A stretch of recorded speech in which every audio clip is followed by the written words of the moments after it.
So we still have 15 minutes for the discussion. I think this is the discussion session for all talks. So if anyone have questions about Nomad, so I think, yeah, Marcus there is waiting for questions, right? I have some questions about Nomad. I think the first question about Nomad is about impact, how to evaluate the impact of Nomad. So my personal thought is we cannot evaluate a Nomad as a, of course, if the publication is one of them, but it's not a major merit for evaluating Nomad. I think so now people are proud of a number of papers indexed by ICI, for example. But in future, would it be possible people are proud of how many my own data are indexed by Nomad, by giving Nomad DOI? So number of data indexed by the Nomad, maybe if we become a kind of standard in the field, I think that's a value of Nomad or impact of Nomad, just like ICI or other this similar merit. Another thing is that I think the number of users or number of access users or the number of local copies download. That also, I think, it's an important measure for the impact of Nomad. I think that sort of thing, I think more practical rather than just number of publications or because this is a database should be used in practical application. That's kind of my view. I think also similarly for the for the AIDA workflow. So if that workflow I think is very common to many code, if it can be shared or standardized, so people don't have to develop their own workflow, and then that's also easy for comparison for different system, something like that. So standardization, I think it's at the biggest impact of Nomad. Also, I think AIDA workflow. I think that's my personal thought. Yeah, let's take this as a very general question to all kind of databases, code systems, whatever, right? Because this is basically, you can ask this to everything, how to measure the impact of some methodology database or system. And I think that's the problem with metrics overall. There's also a big discussion in publications, I think, is that if you just count numbers, you often miss stuff, right? If you think about calculations, for example, they could be very, very compute intense and work heavy calculations that people have put in much work and stuff like this, and others are just run like the full thingies that you just try out when you download the code or something like this, right? So it's really hard to make a comparison just by numbers. But with metadata available, maybe you can make a better assessment and say, okay, this is like a calculation, or this is like a property computed this has a like giant workflow behind it, and it was run like for weeks on an HPC system, and this is something that just someone computed on his laptop in his time. These kind of differences you want to capture. And I think the user numbers that might also like be super deceiving, depending on how you lure your users in and how you, I don't know, capturing what does it mean to use a system well and use the system with some impact. Only the numbers is like also very difficult. And the other question is, of course, what do we actually want to have with these impact metrics? What do we want to measure by these impact metrics? Of course, it's important feedback for the database, for example, to see where can we improve and how does it develop. Like, do we get more impact or less impact, and what can be improved on the platform? That would be one thing. But besides this, why is it so important to have these metrics, and what are other use cases for these kind of metrics? Okay, thank you. Also, another common is about the fusion of data. So, so I think I think now we mainly focus on VASP data calculation as the AIDA's or effort. So there are so many quantum code.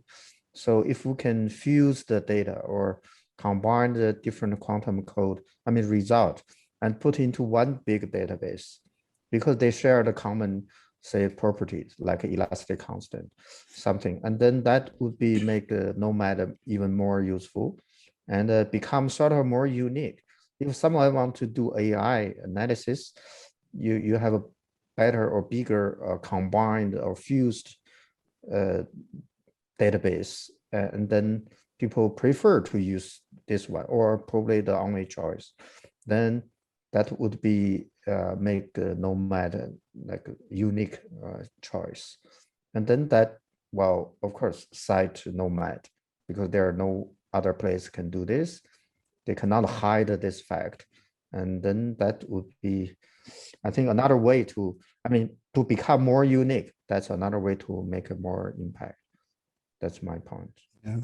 I mean, that's maybe also not really a NOMAD question, because I mean, we have to be honest here, right? We to some degree, we are competitors. We have like different people, different databases for different needs and with different use cases in mind.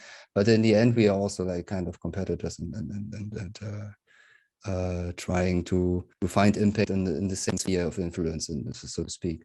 But I think it's fair to say that most of the databases systems out there, that they have their specific applications and specific niche. No, not niche, that's the wrong word. I don't want to bias this. Yeah, like if you look at it, it's like trying to be very general, trying to offer all kinds of data from everybody, and then trying to have the metadata. But this also puts a lot of burden on our users because they have to identify what are the good calculations, what are the bad calculations for them.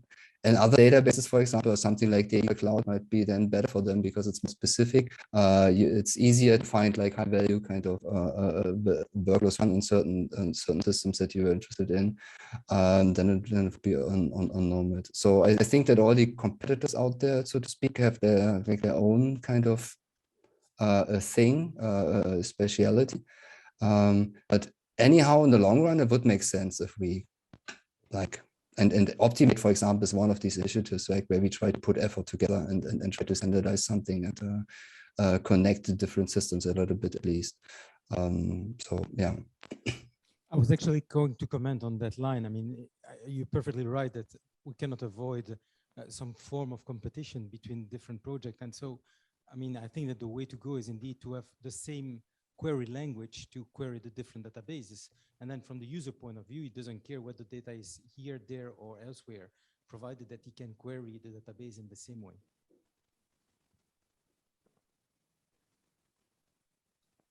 If I can add maybe two comments, one on a previous question about ontologies, and then another comment. So the first one about ontologies, indeed, the way we see our common workflow implementation is a kind of a way to help defining ontologies for material science. So by having now an implementation that works with some kind of standardized input format, is not yet at the ontology level, but it would make it easy now to, and actually next week there is a workshop about this where actually many people and probably here are going also to participate exactly on ontologies. And I think my idea is that we can use these or other similar efforts like ASR from the ASC group to define ontologies for material science. And this part on ASR actually comes to the question of Marcus that he wrote in the chat. So maybe I try to quickly reply to that as well. He was asking how our effort compares to other workflow engines, in particular, like exactly ASC and ASR. So I think ASR is in a sense, in scope, is very similar. They also define the concept of what a calculation is, and I have to say they are much more advanced in the list of properties they can compute. They have a quite very extensive, long list of properties. On the other hand, I think we are more advanced in two aspects. And again, it's not a competition, just to, I think, to say what the status is. On one side, I think is the robustness aspect, where in AIDA we have all these features in many of the codes to take care of failures, and they have this concept of restarting, etc. It's not just a single run. And the other thing is that they acknowledge in their paper, in the ASR paper, and the conclusion, that while the concept is exactly designed to be decoupled from the actual code, the acknowledge I'm reading here from the paper, the coupling is not in place, and the majority of recipes are actually specific to the GPO electronic code. So I think that's okay. Of course, it's a starting point, and I'm pretty sure being based on ASC would be easy for them to extend to more codes. But I think we went into kind of two orthogonal but both very important directions. For them, it was to define as many properties as possible. For us, was to define few properties to begin with, but implement them from many codes. And I think putting these two together will be very powerful. And if I see also potential for interaction between the implementation at some point, which doesn't mean reusing the same implementation, be one calling the other or things like this. I think this is a good general point, right? Because when you want to overcome heterogeneity and join information in general, going for the overlap is always like pretty easy, but usually overlaps like super small. And when you want to go away from the overlap and go into the specifics, which often is necessary for many use cases, then it becomes like far more complicated. And these are the challenges that I think most of the databases and everyone is facing. It doesn't really matter if you want to integrate a calculation into a workflow system or into a database or make it available through API. There's then always the same questions. How can you standardize these specifics? And with Optimate, for example, we are at a point where we're very good at defining the system and everything goes in there. But then when we think about workflows, when we think about properties, then it becomes far more complicated because everything then so different. I was going to add in the same direction as Giovanni was pointing. So the effort of the common workflow is there's one workflow for different codes.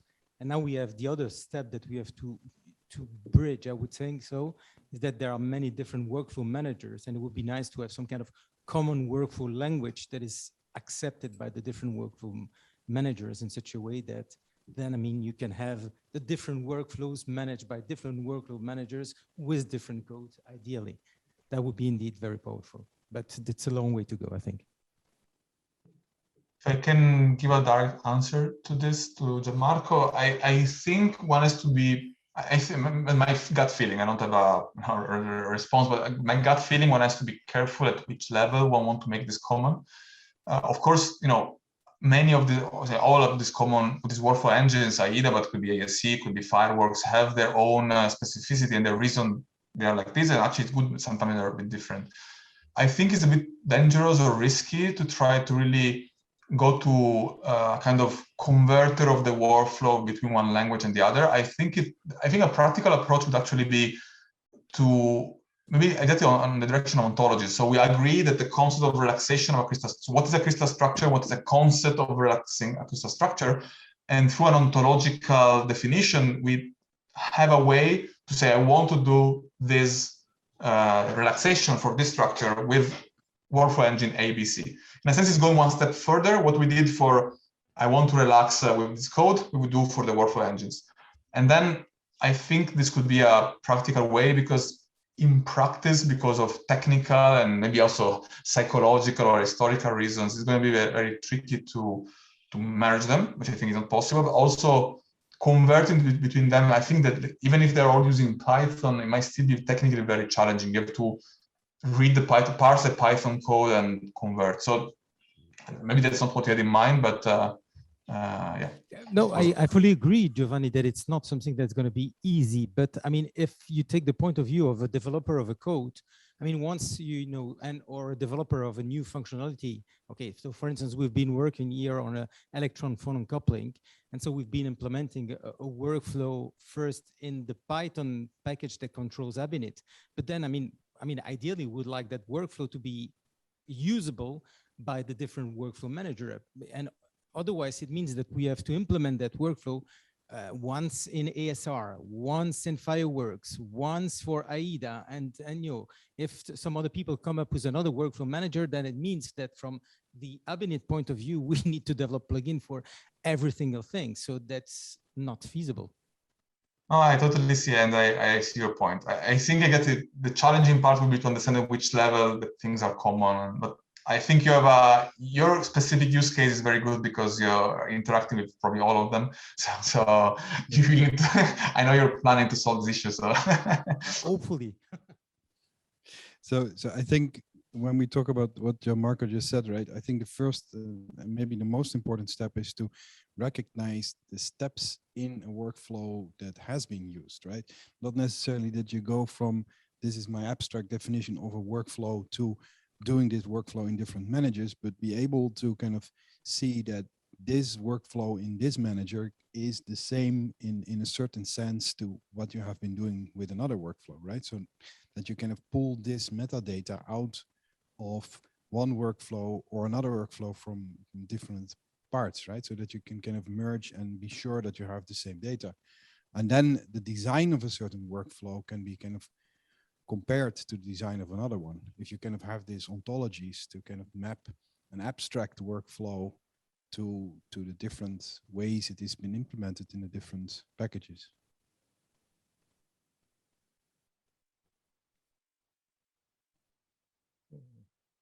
Perfect.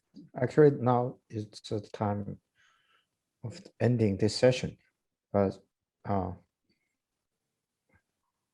of course we can continue a little bit. Any more questions, or just we finish?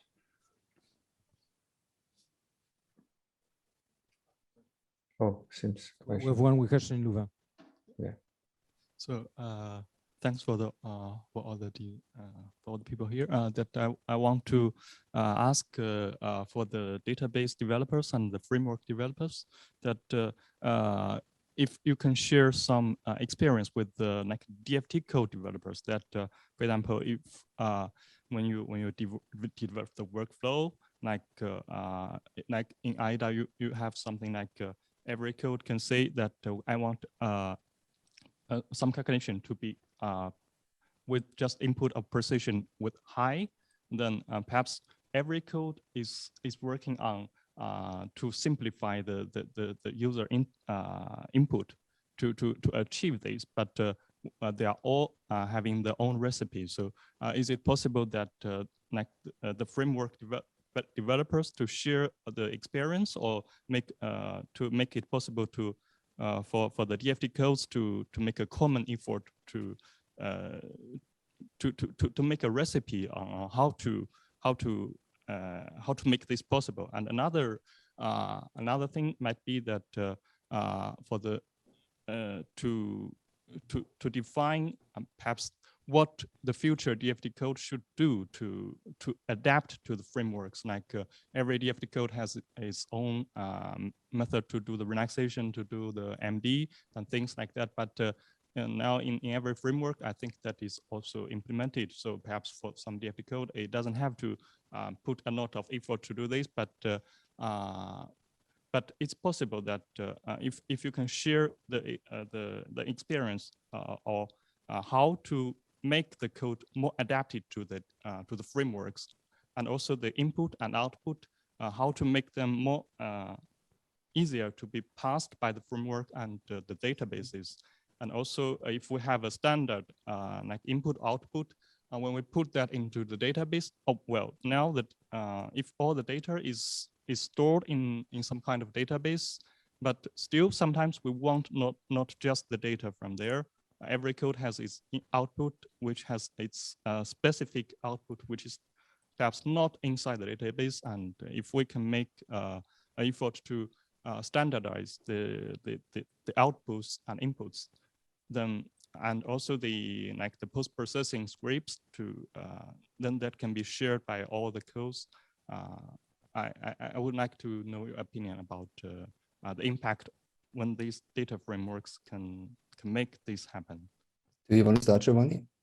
Maybe I can just give a quick answer. Then unfortunately I need to run away in 2 minutes because I have a doctor appointment for my kid. So I'll go and I'll let you continue. So it's a very important question. I can tell you practically what we've been doing. So already in our specific high throughput runs with Quantum Espresso through AIDA, we've been in contact all the time with the developers to give back the feedback on what we learn about the codes and code failures.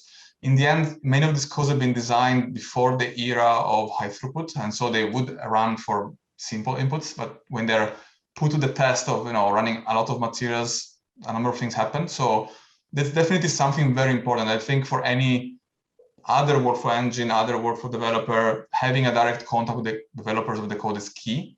Also because for me, the things, part of your question was about what can we do to make the codes easier to interact. I think there are three important things I see from my experience that code could do to be ready to be interfaced with, a workflow engine, etc. It's not much for me having a common input or common output. That's something we can define a posteriori. We have been writing a lot of parsers. The Nomad have been writing a lot of parsers for various codes. Of course, if we cannot unify, it's good. But for me, the important thing is reliable format for the output. So a machine can parse it independent of the version of the code. The format doesn't change, so the parser doesn't have to change. A reliable way to detect warnings, errors in a robust way, because you want at least to detect them and inform the user there was an error. And more generally, that's maybe the most important thing, is the robustness of the engine. You want, and many of these robustness aspects, capability to converge to a correct solution without crashing, is something that very often has to be or should be implemented in the code. And in this sense, interaction, I think, with developers would help.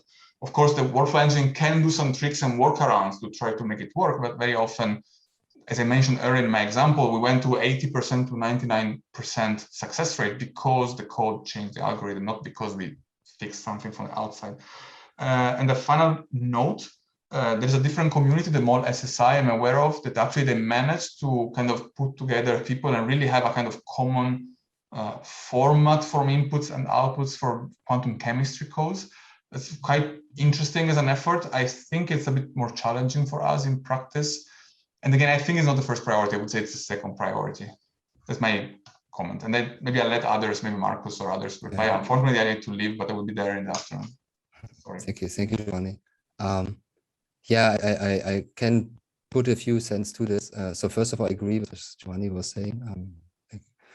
And yeah, when you look at this, it's like different levels. I would say first is like the data format itself. Like putting out ASCII files doesn't make it easy to parse them, right? If the data format itself would be like more formal, let's say you use HDF5 or you use JSON or you use XML or whatever, that would be a first thing that makes it much easier to consume the data that you're producing. Also for inputs, it's the same thing. And it's like, I think that even the code developers should think about this, finding definitions and schemas for the data. And you have all written documentation and stuff like this about what the different parts of the output mean or what the user needs to be inputting. But if this schema could be formalized as part of your code base, basically, right? It should be part of your software that you say this input has this name and means that this and that and has this unit and shape and so on and so forth. These kind of schema information would be there, and then it would also make it a parser developer, for example, or someone who wants to integrate the data would have a much easier job. Or deriving ontologies for all this information would be much easier if there would be also already some kind of formality behind the data that you use it as inputs and outputs. So for a very long time, code developers basically just being on their own, developing their code and being fine with this, and then physicists trying to understand this. But then you have like all the workflow engines, like ASE, for example, is like trying to build all kinds of parsers and producing inputs for various codes. The AIDA guys are doing this, Nomad guys are trying to produce parsers and something like this. And Giovanni is fine with it, but I think it would still be much easier if like you would make it easier for the puzzle developers to build these kind of things.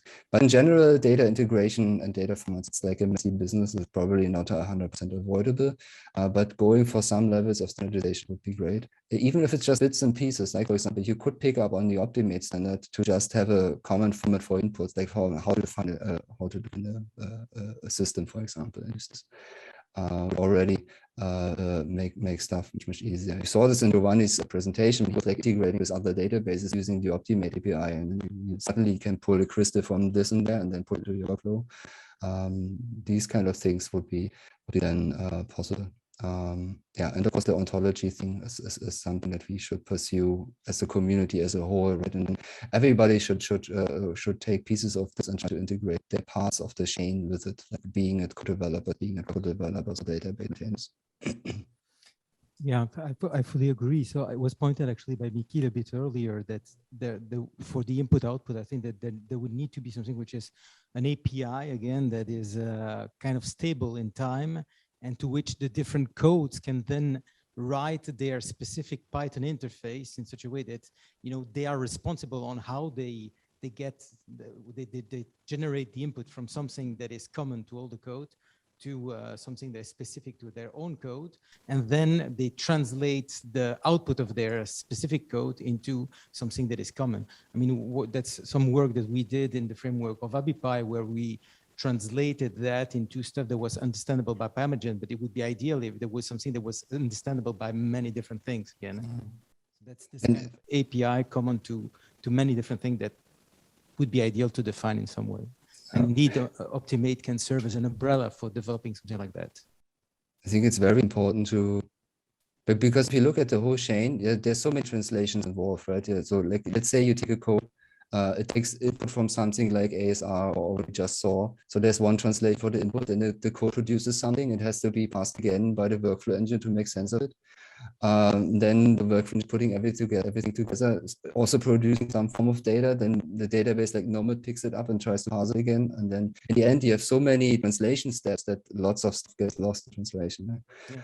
Yeah. And if we could agree on a common ontology and then derive of this on a common format for like most of the information that we have in material science, then it would be much, much easier because everybody could already put the information already in a form that's that everybody understands, and then there would we would all speak the same language, so to keep up with the translation metaphor. Indeed. I guess it all starts with machine readable output, right? I mean, yeah, that would be the big one. FAST made this step to XML output. In Abinit, we have the netcdf files, and that basically means that it is something you can read and that can afterwards be, you can add things to this, right? And it's still there, but what you have there is still there. But like parsing these human readable output files that then from one version to another version have one empty line somewhere more, that's obviously the biggest horror nightmare for all of these frameworks. So I think if anything, that would be the lesson or like the message to the code developers, right? Please provide stable human readable, machine readable output files. Yeah, that's totally right. That it has some baked in backwards compatibility. You could just, with XML, you could just ignore stuff that you don't recognize as a parser and still pick up on those things that you know. Yeah, exactly. So that it stays what it is, right? So that the output stays what it is, and that there can be more. Like XML will do this in trees, a JSON file will do this. If it's just a dictionary, you just pick up what you know, and what you don't know, you leave, or you kind of add the procedure in there. And the same goes for the netcdf or HDF5, right? So it doesn't really matter. I think then in the end, it doesn't really matter that much, as long as we at least start to stick to this paradigm.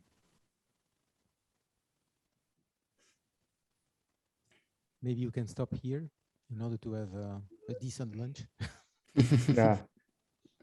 Yeah. So maybe, so thanks all the audience on site and online also. I think as a few words, I would like to add a little bit more.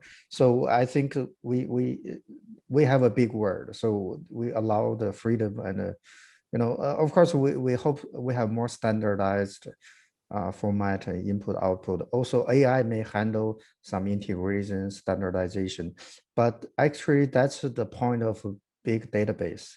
So if the result from different code come into the database, they have to be standardized or they show their original intrinsic meaning.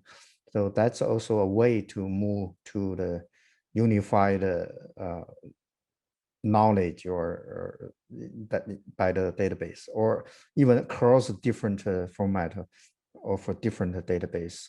I think in scientific world, still we have more unified or common language than political or other system. So that's my ending words. So thanks for everybody. I think I finished my job today. So thanks for the invitation. I think maybe also interesting across different part of the world, the conference. I think we have also do broadcasting online in China. We have a lot of Chinese audience, not in this room, but online. So, so thanks for this great opportunity to share the knowledge and your suggestions. So I think I finished my part. So thanks for your invitation. Thanks again. Hopefully see you sometimes again. So back to the host conference in Belgium. Yeah.